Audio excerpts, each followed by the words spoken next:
Halo kalian semuanya, kembali bersama saya Mariska Polii di video kali ini.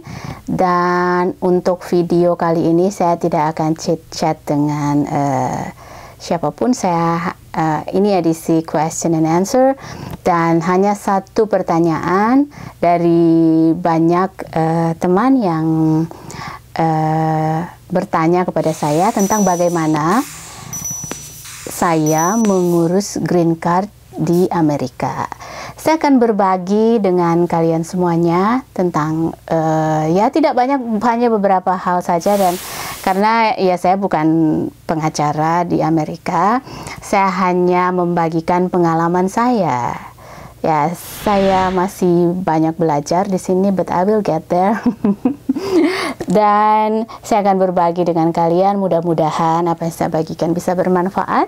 Kalau misalkan ada yang mungkin tidak mengerti atau saya kurang spesifik memberikan penjelasan, Anda bisa menulis di komen, di halaman komentar, Anda bisa komen di situ dan bertanya kepada saya akan menjawab semampu saya. Jadi ini juga saya melakukan ini awalnya sebenarnya kita bisa meng-hire pengacara untuk melakukan ini, tapi karena saya tuh tipikal orang yang rasa ingin tahunya besar sekali. Jadi saya mau belajar, saya mau cari tahu, saya coba tanya sama suami saya, kita berdiskusi bagaimana kalau kita coba bikin coba sendiri tanpa menahan pengacara dulu. Nanti kalau misalkan kesulitan baru kita cari, tapi selama kita masih bisa sendiri, coba kita lakukan sendiri. Dan akhirnya kita sepakat dan ya sudah kita melakukannya sendiri.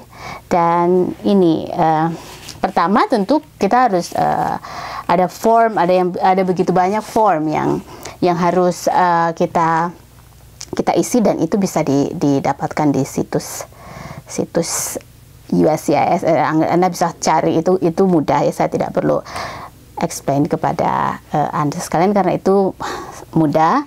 Dan ini yang pertama, ini namanya form G1145. Ini yang menjadi halaman depan. Jadi Anda nanti ada gambar-gambar yang akan di-insert. Itu ya, pertama itu halaman depannya, itu ya hanya menuliskan nama dari siapa yang mensponsor. Dalam hal ini suami saya. Itu saja, kemudian emailnya dan telepon. Kemudian yang agak sedikit ribet ini form I-485. Nah, ini di sini ini ada bisa lihat di gambar. Di sini kalian harus mengisi ya nama. Kebanyakan di sini ini untuk saya ya, data-data. Kemudian di yang lain bisa diisi sendiri gampang. Tapi ini saya perlu mengingatkan, di halaman 2 itu ada 18 halaman. Di halaman 2 itu Anda harus memperhatikan dengan seksama, harus itu namanya ada form I-94, yaitu Anda harus ingat kapan berada di Amerika, itu tanggalnya dan kapan itu waktu tiba kapan, dan expiration date-nya Anda harus tahu persis, dan jenis visa yang waktu pertama kali datang ke Amerika itu harus benar-benar diingat. Kalau seperti saya, jenisnya I-1, itu untuk jurnalis asing atau foreign press. Ya, Anda bisa melihat itu jenis visanya apa. Jadi hanya itu aja yang agak sedikit harus diperhatikan. Yang lain-lainnya biasa, nomor paspor, segala macam, alamat itu nggak terlalu bisa. Alamat dari waktu di Indonesia, dan kemudian alamat yang di sini, dan beberapa pertanyaan banyak tapi nggak terlalu lebih, ya harus menjelaskan kita itu pekerjaan dari mana, tinggal di mana, dan banyak hal yang tidak terlalu begitu sulit. Kemudian ini contoh, ini yang I-94, ini digambar, ada di gambar ya, minta tolong. di insert gambarnya ini ya, kira-kira seperti ini gambar yang dimaksud dengan I-94, yaitu kalau kalian yang masih bersekolah itu bisa ingat itu biasanya kalau kita mau mendaftar sekolah itu suka diminta sama sekolahnya gitu. Kemudian di sini ada form sorry, ada yang namanya, ini banyak sekali, ada form I-130 ya.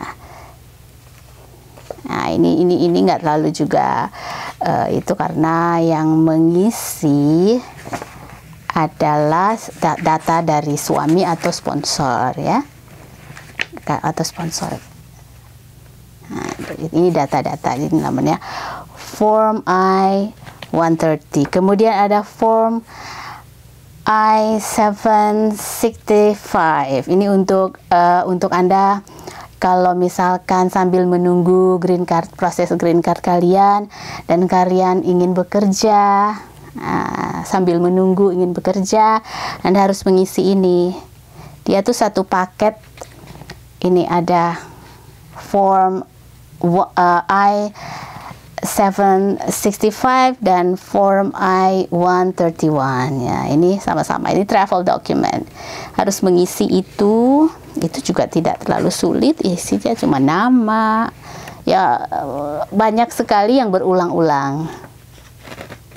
Jadi ya ada beberapa kali harus nama orang tua juga di sini ada, dan alasan kenapa kita harus melakukan perjalanan, memohon untuk melakukan traveling ke luar negeri atau mau pulang ke Indonesia atau seperti apa, itu satu paket. Kemudian ada form 864. Nah ini yang diisi yang form ini diisi oleh sponsor kita, atau dalam hal ini suami saya.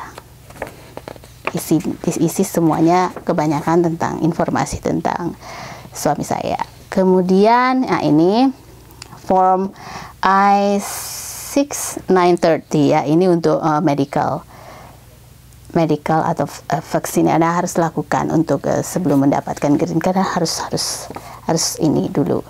Nah, saya mau menjelaskan yang ini, yang form untuk travel document, kemudian untuk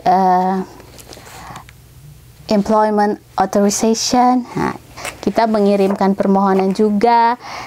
Kalau kita ditawarin pekerjaan, surat itu kita kirimkan ke mereka, dan nantinya mereka akan mengirimkan kita form yang seperti ini. Itu tandanya mereka approve permohonan kita gitu. Jadi kita mendapatkan 3 formulir seperti ini.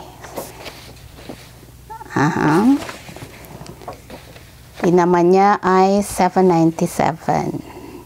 Itu tentang application for employment authorization dan travel document. Ini kalau udah dikirim 3 seperti ini berarti udah di approve, dan kemudian mereka akan mengirimkan kita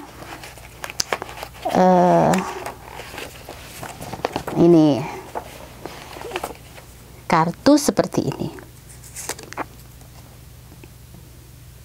Ini namanya combo card, atau di sini employment authorization, tapi combo card ini juga buat travel, bisa digunakan.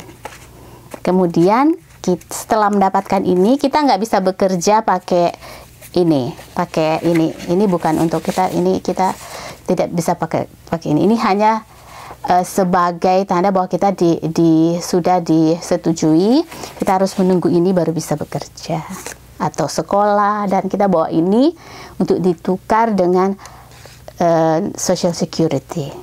Jadi dari Social Security kasih kita bawa ini, dan mereka kasih nomor Social Security kita. Jadi itu saja dulu sepintas tentang informasi. Kalau ada hal-hal yang ingin ditanyakan, silahkan ditanyakan. Saya akan berusaha untuk menjawab yang pasti. Dengan USCIS, Immigration di Amerika, mereka sangat kooperatif. Mereka kalau kita tidak tahu, kita bertanya, mereka akan menjelaskannya dengan sangat sabar, dan mereka sangat baik, sangat santun, dan sangat menolong. Selalu menjelaskan kalau ada kurang ini, mereka sangat baik.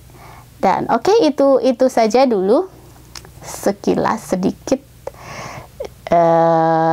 dari saya berbagi bersama kalian informasi-informasi. Dan seperti saya sudah bilang tadi, seperti saya katakan tadi, kalau ada yang ingin bertanya silahkan tulis di komen. Saya akan berusaha menjelaskan sebisa saya sesuai pengalaman saya. Yang pasti kalau Anda ingin mencoba seperti saya, Anda memiliki rasa ingin tahu yang besar, ingin tahu yang sangat besar seperti saya, Anda bisa mencobanya. Oke?